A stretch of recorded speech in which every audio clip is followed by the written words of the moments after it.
Kung mapapanood mo ang aking video, ito ay tungkol sa isang makina. Ito'y kilala sa tawag na air compressor.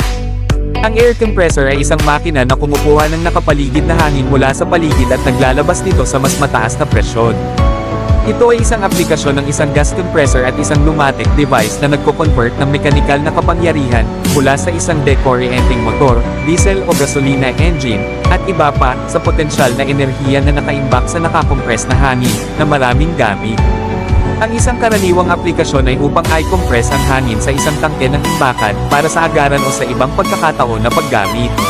Kapag ang presyon ng paghahatid ay umabot sa itinakdang itaas na limitasyon nito, ang compressor ay isinasara, o ang labis na hangin ay ilalabas sa pamamagitan ng overpressure valve.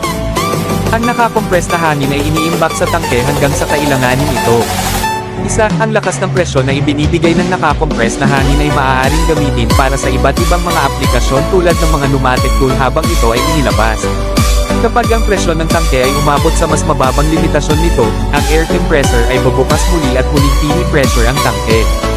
Ang isang compressor ay naiiba sa isang pump dahil ito ay gumagana sa isang gas, habang ang mga pump ay gumagana sa isang liquido. Narito ang diagram na ginagamit sa pag-wiring ng air compressor. Kung nagustuhan nyo ang aking maikling video, maaari po bang mag-iwan ng bakas, o kaya mag-follow sa aking Facebook page, YouTube at TikTok. Marami pong salamat sa inyong panunood.